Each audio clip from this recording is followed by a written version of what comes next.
और दूसरी अच्छे समस्या वकील से क्या तात्पर्य है? अच्छे वकील से क्या तात्पर्य है? ये वाले जो माल कमा रहे हैं। उनका एक भाई जिनकी प्रैक्टिस बहुत अच्छी है, जो नॉलेजेबल वकील है, वो हाँ, जज क्यों प्रैक्टिस बने? बहुत अच्छी है। हाँ, और प्रैक्टिस ट्रांसफर क्यों बहुत किया? अच्छी है। और हाँ, ये भी हो सकता है कि जो सेटर गेटर भी हैं, सेटर गेटर भैया भी है ना। प्रैक्टिस तो आजकल बहुत ज्यादा, प्रैक्टिस अच्छी होने, काबिलियत होने, ईमानदारी से प्रैक्टिस करने वाले की संख्या भी तो कम है। भाई साहब एकदम आपने सही बोला आशुतोष जी, प्रैक्टिस की क्राइटेरिया एकदम बदल गई है। मतलब प्रैक्टिस कैसा है, हॉब नाप कर रहे हो आप, उड़ बैठे हो, दलाली कर रहे हो, चमचागिरी कर रहे हो, लिचड़पन कर रहे मुझे हो, तो तो आपकी प्रैक्टिस बहुत कैसी है? अधिक, मुझे तो बहुत सारे वकील बोलते हैं कि वो वकील अच्छे होते हैं जिनकी जजों से सेटिंग होती है, परफेक्ट, एकदम सही बात है, सही बात और जो है, ऐसा कि होता है। ऑर्डर अपने फेवर में करवाने के लिए जाने जाते हैं। देखिए मैं कहा एक कहानी जाता बताता है हूँ। कि लुटियंस कोड, लुटियंस मीडिया में बहुत सारे वकील वही हैं जिनका साम्राज्य इतने वर्षों से चल रहा है, जो बड़ी बड़ी गाड़ियों से चलते हैं। उनका दलील महत्वपूर्ण नहीं है, उनका सेटिंग महत्वपूर्ण है। ये तो एकदम रियलिटी है ग्राउंड लेवल पे। और आपको बता दूं, मेरे पास कोई एक आया था बंदा, हमारा क्लाइंट ही है, मतलब ऐसे कुछ किसी बात चली तो ऐसे कुछ उन्होंने चर्चा की, मालूम है क्या बोले? हमारी जब चर्चा चली, हमारे कुछ और वकील मित्र हैं, उनसे जब चर्चा चली तो क्या बोले कि भैया आपका क्या होता है, आप कमासुत बेटे नहीं हो ना, आप कमाओ बेटे नहीं हो। बोला कमाओ बेटे मतलब क्या हो गया? बोले भैया जज के लिए आप कमाओ बेटे नहीं हो। कितने मैटर में आपने सेटिंग किया है, कितने मैटर में जज को पैसा दिलवाते हो आप, तो जज आपको क्यों सुनेगा? कमाओ बेटे होते तो जज सुनता आपको। ये सब ऐसा लोग एग्जाम्पल देते हैं, बता दूं आपको। और दूसरी बता, सबसे और बड़ी ये और न्यू बुराई क्या नॉर्मल है? हो चुका है, ये हर कोर्ट में हो रहा है, ये न्यू नॉर्मल है। हर कोर्ट में, हर कोर्ट में, हर हाई कोर्ट में हो रहा है। और एक और समस्या मैंने, और एक मैं और बता रहा हूं, दूसरी बुराई क्या है कि उसी कोर्ट में जब वो जज रहते हैं तो उनके सगे संबंधी उसी कोर्ट में प्रैक्टिस कर रहे हैं। आज बता दो, हर हाई कोर्ट में देखिए, हर जज का अगर बेटा वकील है, बहू वकील है, बेटी वकील है, जो सगा संबंधी वकील है, उसी कोर्ट में प्रैक्टिस कर रहे हैं। तो होता क्या है कि वो चलो उनका बेटा उनके सामने नहीं जाएगा, लेकिन दूसरे जज के सामने जाएगा, उस जज का बेटा इनके सामने आएगा, तो आपस में ऐसा एक पोर्टल बना लेते हैं कि एक दूसरे के बेटे के सगे संबंधी को प्रमोट करते हैं, समझे ना, ऑर्डर देते हैं, प्रमोट करते हैं, अच्छे से ट्रीटमेंट करते हैं। क्लाइंट को तो वही चाहिए, क्लाइंट को रिजल्ट से मतलब है। तो ये बहुत बुराई पैदा हो जाती है। दूसरा, तीसरी समस्या क्या होती है, सरकारी वकील, गवर्नमेंट प्लीडर है, पब्लिक प्रोसिक्यूटर, जो बेंच से एलिवेट होकर हाईकोर्ट जज बनते हैं, बहुत सारे लोग बनते हैं। तो उनका क्या होता है, जो स्टेट मशीनरी होती है, जैसे पुलिस हो गया, पुलिस हो गया, पीपीआर है, अगर पुलिस रहा, कमिश्नर रहा, एसपी रहा, या और डिपार्टमेंट के जो गवर्नमेंट प्लीडर रहे, जो ब्यूरोक्रेट, जो हायर ऑफिसर्स होते हैं, उनकी पहले से एक साठ गांठ रहती है। तो जज बनने के बाद भी वो चीजें कंटिन्यू रहती हैं। आप समझे कि नहीं समझे? वो ऑफिसर आराम से उनको अप्रोच करते हैं, उनको फेवर करते हैं। मैं तो बता दूं, यहां तक मेरे सामने केसेस आए हैं जहां पे व्यक्ति सरकारी वकील रहा है, हाई कोर्ट में एलिवेट हुआ है, पुलिस ऑफिसर, आईपीएस ऑफिसर, बोला गया वो तो मेरा बंदा, तो हमारा आदमी है, वो तो हमारा आदमी, जो काम होगा कुर्सी से करवा लेंगे। ये स्थिति बता दूं आपको। तो ये सब अगर 100% ट्रांसफर पॉलिसी अगर हो जाए तो ये बहुत बड़ी बुराई खत्म हो सकती है। तो ये सबसे पहले इंप्लीमेंट करना चाहिए, लेकिन ये होता नहीं है। तो आप किनके सामने बीन बजा रहे हैं? आपने आप जो जो एडवोकेट घनश्याम जी उपाध्याय जो बीन लेकर के बैठे हैं, वो बजाना चाह रहे हैं, तो किनके सामने बजा रहे हैं ये बीन?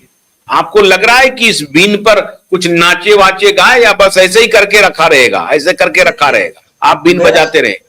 मेरा तो दृढ़ एक ही विश्वास में लोगों को बोल रहा हूं कि जब तक वकील या जनता प्रोटेस्ट नहीं करेगी, विरोध नहीं करेगी, खुल के सामने नहीं आएगी, प्रोटेस्ट करेगी, जब तक रोड पे आकर जब तक नहीं करेगी, तब तक ये सुधरने वाले नहीं। देखिए क्या होता, बता दूं, दो ही लोग इसको इंप्लीमेंट कर तो सकते हैं।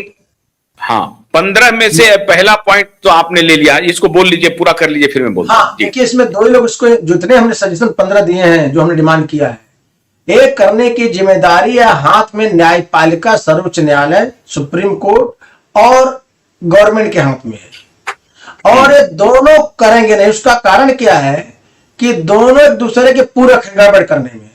सरकार कभी नहीं चाहती है कि न्यायपालिका ईमान, कोई भी सरकार है, मैं तो एकदम खुल के बोलता हूं, आपको एकदम ओपन बोलता हूं, मैं, सरकार किसी भी पार्टी की रहे, सरकार कभी नहीं चाहती कि न्यायपालिका निष्पक्ष और निडर रहे, ईमानदारी से काम करे। क्योंकि अगर सरकार, न्यायपालिका ईमानदारी से काम करेगी तो सरकार में बैठे लोगों को, राजनेताओं को भी ईमानदारी से काम करना पड़ेगा। तो अगर और न्यायपालिका देखिए मजबूत कब हो सकती है, स्ट्रांग, जब जज ईमानदार रहेगा, सिस्टम सही रहेगा। अगर जज करप्ट रहेगा, बदमाश रहेगा, ईमानदार, उसके तमाम कांड रहेंगे, जज क्या न्याय करेगा बताओ। सरकार के पास एजेंसियां हैं, उनके पास सारी मशीनरी है, सारी जनगुण निकाल के रखेंगे, आप कैसे टाइट हो, कैसे ईमानदारी से काम करोगे। तो समस्याएं है कि सरकार भी चाहती है कि न्यायपालिका ऐसे कमजोर रहे, ऐसे लचर पचर चलते रहे, ताकि हमारे खिलाफ कुछ नहीं कर, हम जैसे चाहे वैसे काम करवा लें, जैसे चाहे वैसे हम करें। लेकिन हमारा सवाल यह है कि जब आप निष्पक्ष हैं, स्वतंत्र हैं, तो आपको आवश्यकता क्या है सरकार से? सरकार के दरवाजे पर जाने की जरूरत क्या है? आप एक बार जज बन गए तो फिर आप अपनी ताकत तो दिखाइए, या फिर आपको खुद ही, जब आप कंप्रोमाइज है, सरकार को क्यों कह रहे हैं? बस देखिए वही समस्या है, बता दूंगा कि अगर देखिए सिलेक्शन प्रोसेस हमारा गलत है, अगर गलत लोग वहां पे जा रहे हैं, तो वो कैसे उनको आप जो है कि वो निष्पक्ष हो ही नहीं सकते हैं, इंडिपेंडेंट होने के बाद में नहीं हो सकते हैं, क्योंकि उनके ऐसे कारनामे हैं कि नहीं हो सकते हैं, वो नहीं हो सकते हैं। वो उनको पता है सरकार के पास एजेंसियां हैं, अगर मैं कुछ गड़बड़ करूंगा, उनके पास सारे हमारे कारनामे हैं, कुछ भी कल हमारे खिलाफ कर सकते हैं, लोगों के साथ खिलाफ हुआ भी है, देखा आपने। तो ये सब चीजें क्या है, सिलेक्शन प्रोसेस तो कॉलेजियम है सर, कॉलेजियम को खत्म करना चाहते हैं ना आप कहते हैं कॉलेजियम को इमीडिएटली खत्म किया जाए। बिल्कुल खत्म किया जाए। देखिए भारत को दो छोड़ करके दुनिया के किसी और देश में सिस्टम नहीं है, बता दूंगा।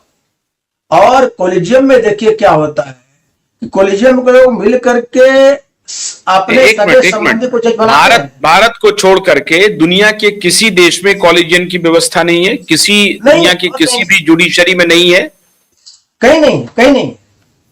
अच्छा। कहीं नहीं। और संविधान में इसकी चर्चा है क्या?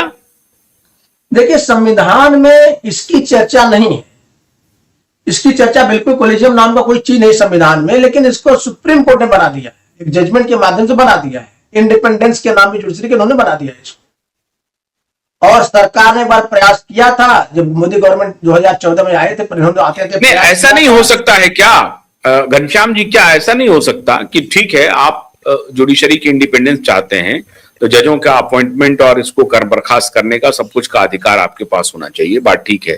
तभी इम्पीचमेंट के लिए क्यों भेज रहे हैं, पार्लियामेंट क्यों भेज रहे हैं? वो जो चूंकि संविधान में एक प्रावधान है कि हाईकोर्ट के जज को आप इम्पीच कर सकते हैं, ठीक है। नहीं, हम ये कह रहे हैं, एक मिनट रुकिए, क्या जुडिशरी अपना कमीशन तैयार कर ले और जुडिशियल बोर्ड हो जाए, एक जो जुडिशरी की बोर्ड हो, और वो कमीशन तैयार करे, वो एग्जाम ले, ऑल इंडिया टेस्ट ले ले, जुडिशियल सर्विस का 3-4 कैडर बना दे, डिस्ट्रिक्ट लेवल का ये होगा, हाई कोर्ट का ये होगा, सुप्रीम कोर्ट का ये होगा, तो ऑल इंडिया लेवल का 3 टेस्ट बना दे, और उसी में से जो एपियर होंगे, वकील एपियर हो सकते हैं, बाहर के लोग नहीं होंगे एपियर, डिस्ट्रिक्ट मजिस्ट्रेट। ये क्यों नहीं हो सकता है? डिमांड हमारा वही है, भैया कॉलेजियम सिस्टम को एबोलिश करो आप, खत्म करो आप, और एक ऐसा कमीशन बनाओ आप जो जिसके माने से आईपीएस आईएएस का किससे होता है कमीशन, यूपीएससी कमीशन, यूपीएससी वगैरह कैसे, बाकी सब व्यवस्थाएं कैसे चले, इसको भी करवाइए, एग्जाम लीजिए बाकायदे उस लाइन पे। और दूसरी बात, अक्सर मालूम है क्या होना चाहिए, हायर जुडिशरी में लोग नीचे से जाना चाहिए। बता दो अब समस्या क्या होती है, जो ऊपर जजेस बैठे रहते हैं हाईकोर्ट सुप्रीम, जो सीधा एकदम जिनके पैराशूटिंग होती है, सीधा आ जाते हैं, बैठ जाते हैं, उनको ग्राउंड लेवल पे ट्रायल का इंट्रिकेसी जो लॉ का होता है, बहुत सारी चीजें उनको पता नहीं होता है, बता दूंगा। और वो वहां बैठने के बाद कई चीजें मतलब कि ऐसा होता है कि उनको उसका कोई एक आइडिया नहीं होता है, और फिर क्या करते हैं, वहां लोगों के साथ इनजस्टिस होता है। और दूसरी बात बता दूंगा आपको, अगर लोअर कोर्ट से प्रमोशन ऊपर कोर्ट तक होगा, देखिए एक और बड़ी समस्या है कि लोअर कोर्ट के जजेज जो होते हैं, होशियार होने के बावजूद भी बहुत कम ऐसे जजेज जो होते हैं जो कि हाई कोर्ट सुप्रीम कोर्ट तक जाते हैं। वो बेचारे रिटायरमेंट उनका डिस्ट्रिक्ट कोर्ट तक होते होते उनका रिटायरमेंट आ जाता है। उसका नतीजा क्या निकलता है कि जो तेज तर्रार मेहनती ईमानदार जज होते हैं लोअर जुडिशरी में, उनका मनोबल टूट जाता है।